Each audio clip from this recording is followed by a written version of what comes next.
기원전 605년에 예루살렘을 함락시킨 바벨론의 느부갓네살 왕은 자신의 행정 관리를 양성하기 위해서 유대인의 왕족과 귀족 가운데 용모가 아름답고 지혜와 지식이 풍부한 소년들을 골라 바벨론으로 데려오게 됩니다. 이때 다니엘은 자기 친구들인 사드락, 메삭, 아벳느고와 함께 바벨론으로 오게 됩니다.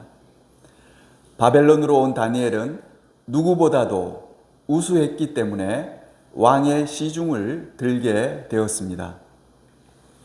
기원전 604년 다니엘은 느부갓네살 왕이 꾼 꿈의 수수께끼를 밝혀냄으로써 바벨론 장관으로 임명되었습니다.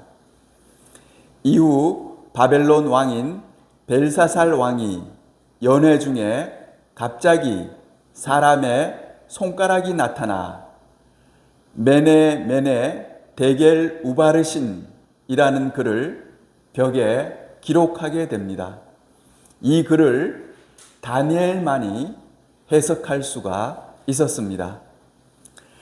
바벨론이 페르시아에게 정복당한 후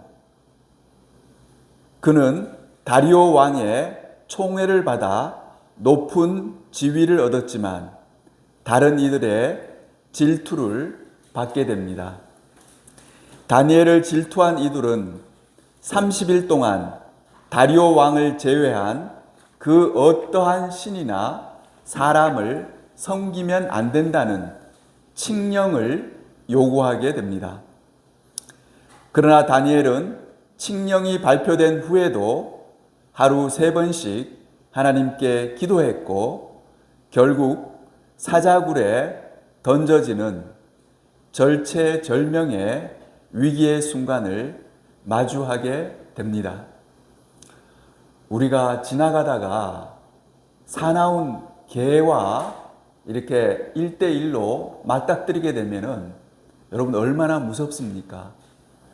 그런데 다니엘은 그 사나운 개가 아니라 사자들 여러 마리가 있는 사자 굴 속으로 던져지게 되었습니다. 오늘 본문 21절 같이 읽겠습니다. 다니엘이 왕에게 아뢰되 왕이여 원하건대 왕은 말씀가 하옵소서. 아멘.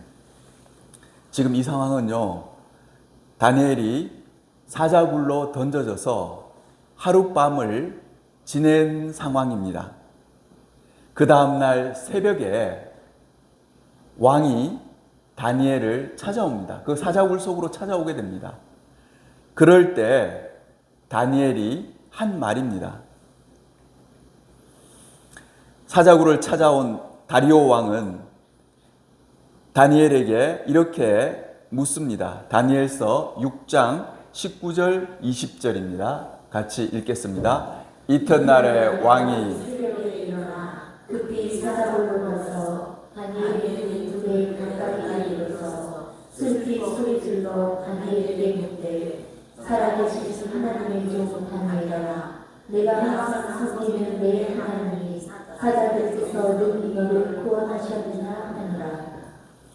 이렇게 묻는 왕에게 다니엘은 오히려 왕의 안위를 걱정하며 왕이 만수무강할 것을 얘기하고 있습니다. 이렇게 하나님의 사람인 다니엘은 자신이 위기의 순간에 처했지만 그를 찾아온 왕에게 상당한 여유가 있었습니다. 다니엘은 위기의 순간에도 너그러움과 관용을 사람들에게 베풀 줄 아는 사람이었습니다. 빌립보서 4장 5절입니다. 같이 읽겠습니다. 너희 관용을 모든 사람에게 알게 하라. 주께서 가까우시느니라. 이렇게 참 신앙의 사람, 참으로 하나님을 섬기는 사람, 또 하나님을 의지하는 사람은요, 위기의 순간이 닥칠지라도 어떠냐 그러면 여유가 있고 사람들에게 관용을 베풀 줄 아는 사람이 됩니다. 다니엘이 바로 그러했습니다. 본문 22절 같이 읽겠습니다.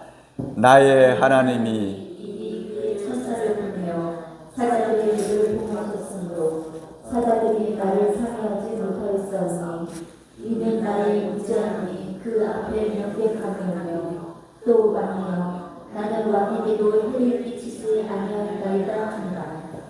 예, 22절에서 중요한 단어가 있습니다. 그것은 임의라는 단어입니다. 어떻게 했냐 그러면요, 하나님이 다니엘이 사자굴 속에 던져질 것을 아시고 먼저 이미 이런 말입니다. 먼저 이미 그의 천사를 보낸 거예요. 하나님의 천사를 보내어서 사자들의 입을 봉하셨다고 이렇게 되어 있습니다. 하나님의 천사가 사자의 입을 막은 것입니다. 그렇게 했더니만 어떻게 되냐면 사자가 갑자기 식욕이 없어졌어요. 식욕이 뚝 떨어져 가지고 먹고 싶은 생각이 없어진 겁니다. 그래서 다니엘이 사자굴 속에 떨어져도 식욕이 없어져 가지고 그냥 멀뚱멀뚱 쳐다보기만 하는 거예요. 여러분, 어떻게 이런 일이 일어났습니까?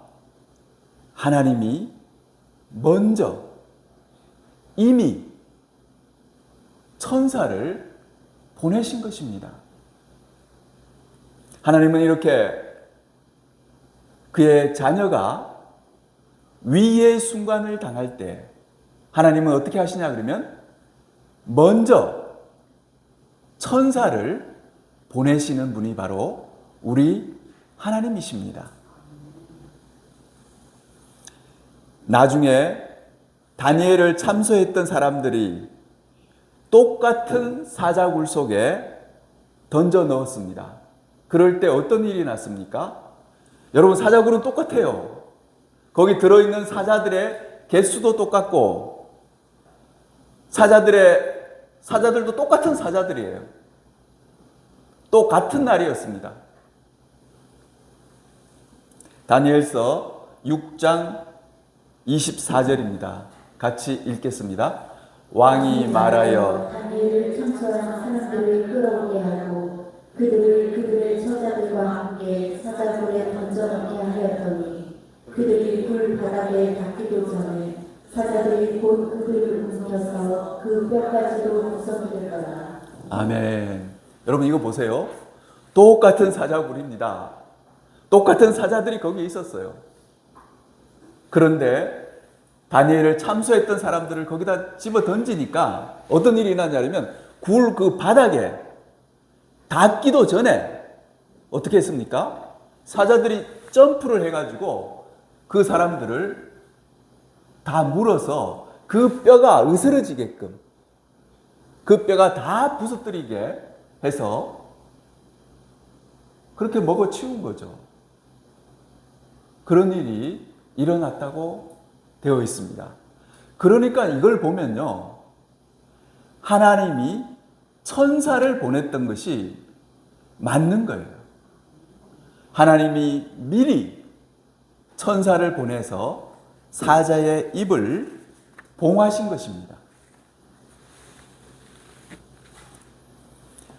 저희 집사람이 큰 뇌수술을 받고 약한 몸을 이끌고 춘천으로 다시 돌아왔습니다. 하나님은 그때에 하나님의 천사들을 보내셨습니다. 너무너무 신기했어요. 하나님이 하나님의 천사들을 한 사람씩 한 사람씩 그렇게 보내시는 거예요. 지금까지도 천사가 있습니다. 하나님이 보내신 천사가 보호하는 거예요. 제가 드리는 이 말은 어떤 과장된 말이나 또는 거짓말이 아닙니다.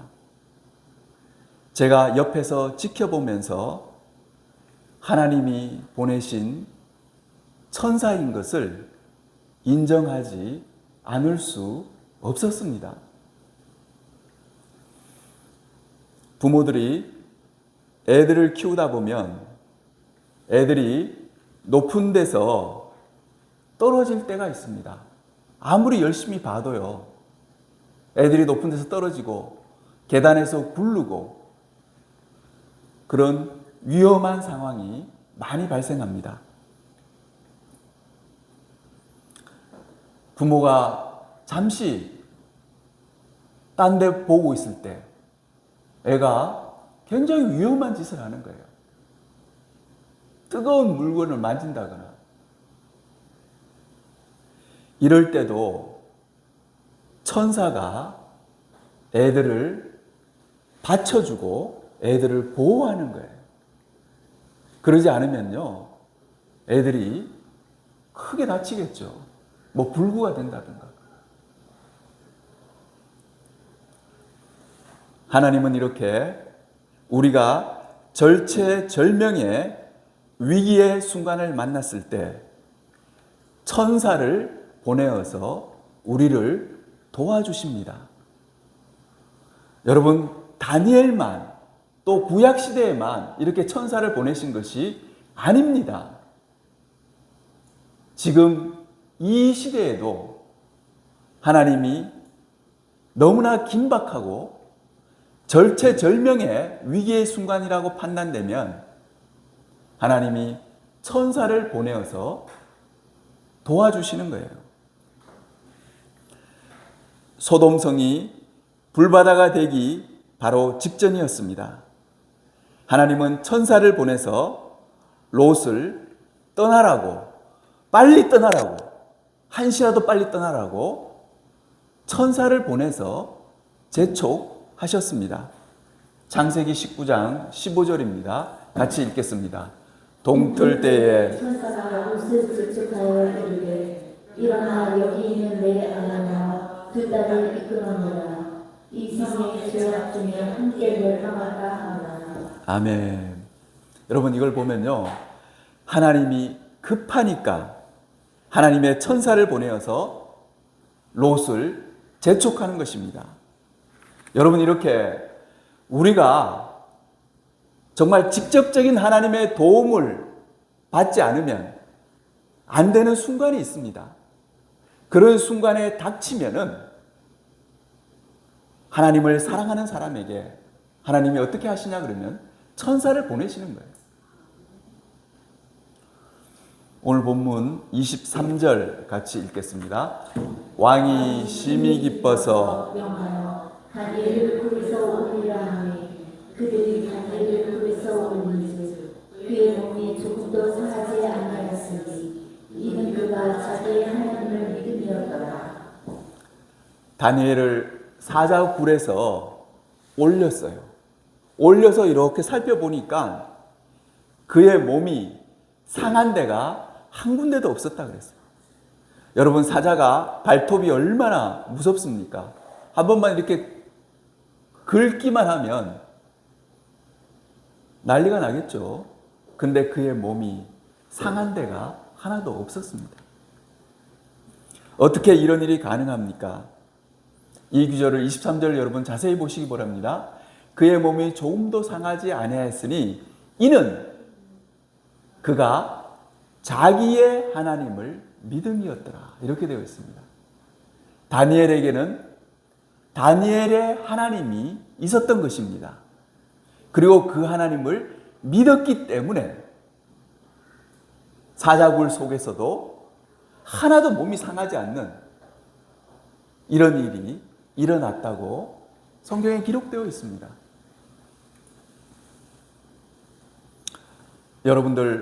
여러분들은 어떻습니까? 여러분들은 여러분들의 하나님이 있습니까? 내가 경험하고 내가 알고 있는 나의 하나님이 중요합니다. 교회에 있는 목사님의 하나님, 목사님이 그렇게 강조하는, 목사님이 알고 있는 하나님, 그 하나님은 소용없어요. 또 장로님의 하나님, 또 어떤 신앙 좋은 권사님의 하나님, 그 하나님이 아니라 내가 경험한 나의 하나님이 필요한 것입니다. 여러분, 위기의 순간에는 누가 필요하냐 그러면 나의 하나님이 필요한 것입니다. 그 나의 하나님이 있어야지만 그 나의 하나님을 믿음으로 말미암아 그런 위기의 순간들을 극복할 수가 있습니다. 다니엘은 자신을 늘 돌봐주시고 늘 지켜주셨던 자신의 하나님이 있었습니다. 그리고 그는 사자굴에 던져 넣더라도 그의 하나님을 믿었던 것입니다. 우리는 살아가면서 때로는 절체절명의 위기의 순간들을 겪을 때가 있습니다. 이때 꼭 필요한 것이 있습니다. 그것은 뭐냐 그러면 내가 경험한 나의 하나님입니다. 우리가 부르는 찬양 가운데 이런 찬양이 있죠. 많은 사람들 참된 진리를 모른 채 주님 곁을 떠나갔지만, 저는 이 구절에서 제일 앞에 나오는 많은 사람들이 그렇게 은혜가 되더라고요. 많은 사람들이 참된 진리를 모른 채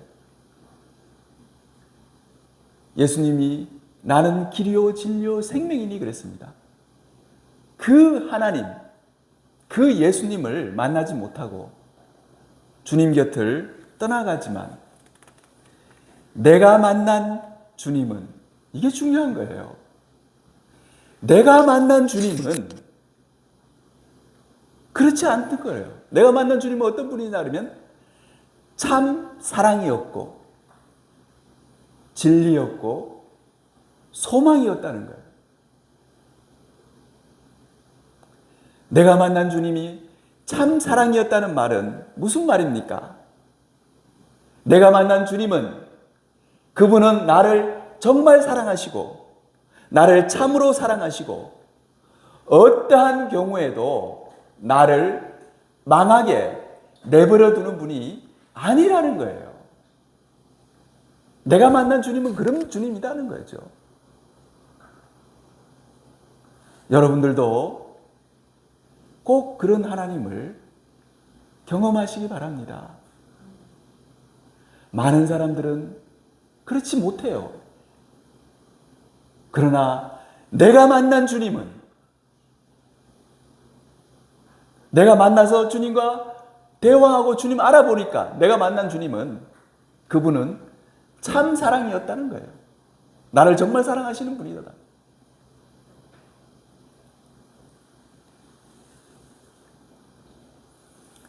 김동호 목사님이라는 분이 계십니다. 여러분들도 잘 아시는 분일 거예요. 그분이 폐암에 걸렸습니다. 폐암도 아주 꽤 진행된 폐암이었습니다. 폐암 수술을 하기 위해서 수술실로 들어가게 되었습니다. 그러나 그때 그 김동호 목사님이 느낀 것이 있습니다.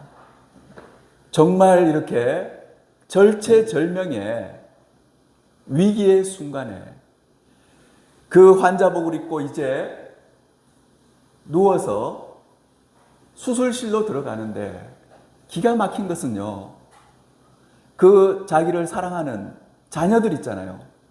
자녀들이 같이 동행하지 못하는 거예요. 그리고 자기 부인도 같이 따라 들어가지를 못하는 겁니다. 그리고 자기 혼자서 혼자서만 그 수술실로 들어갈 수 있었습니다. 이 김동호 목사님이 수술실로 들어가면서 주님한테 그랬습니다. 주님, 다녀오겠습니다.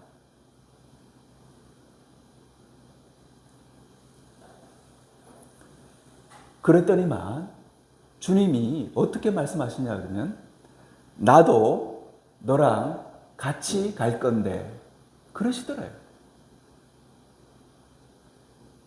다녀오겠다 그러니까 아니야.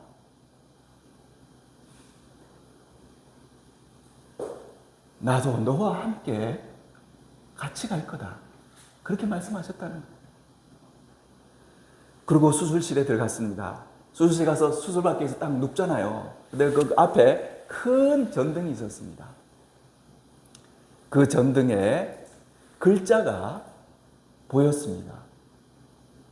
어떤 글자가 보였나 그러면 Do not fear. 두려워하지 말라 하는 거죠. 그 다음에 I am with you. 나는 너와 함께 한다. 그런 글자가 김동호 목사님한테 보이는 거예요. 김동호 목사는 수술 잘 받았습니다. 그리고 놀랍게도 건강을 회복하게 됐습니다.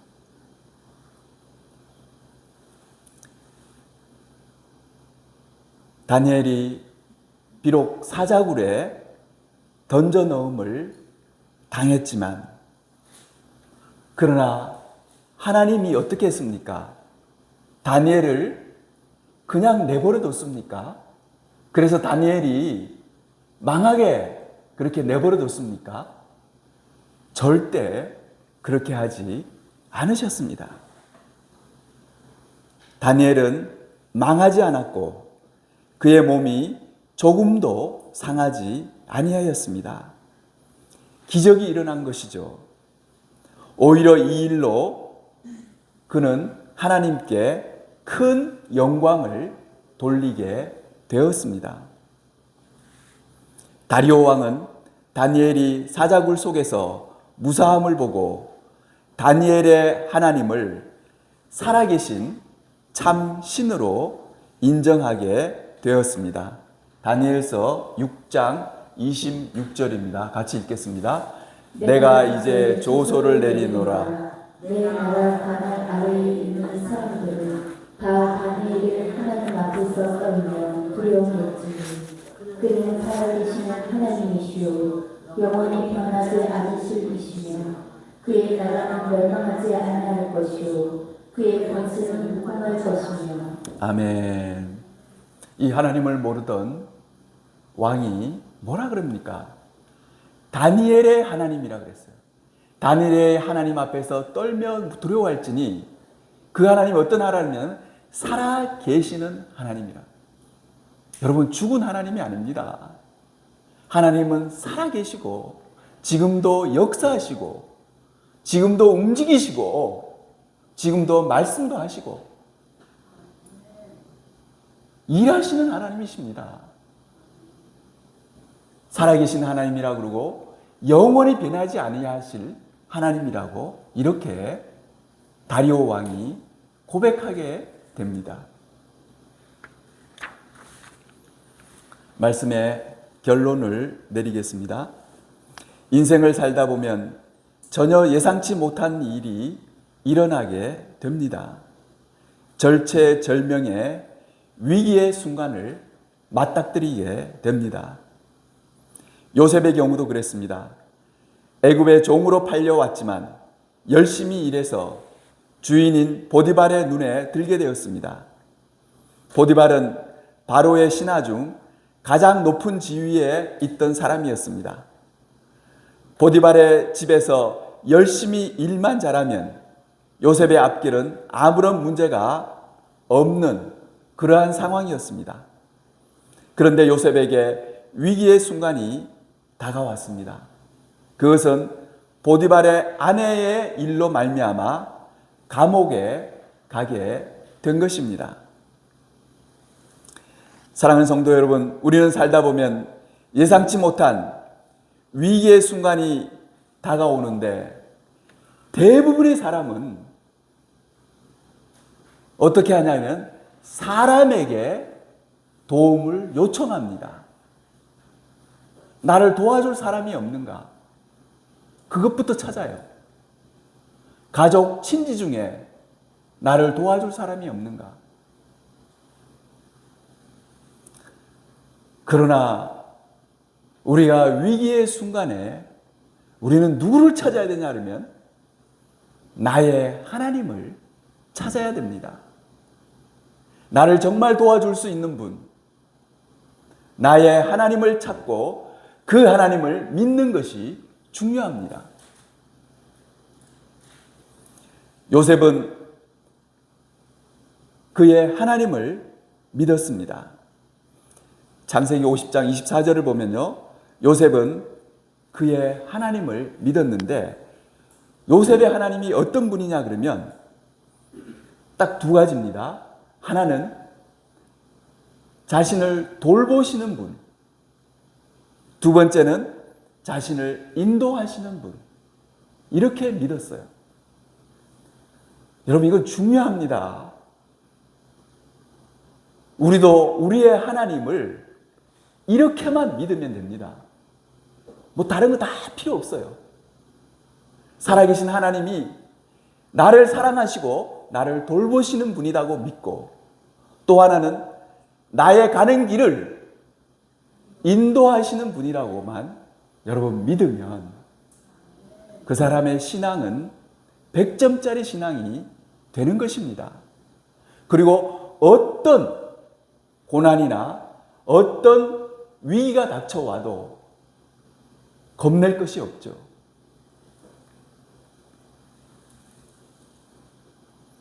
우리도 위기의 순간을 만났을 때 우리의 하나님을 믿고 하나님이 천사를 보내어 해결해 주시는 것을 늘 경험하는 복된 성도님들이 다 되었으면 좋겠습니다.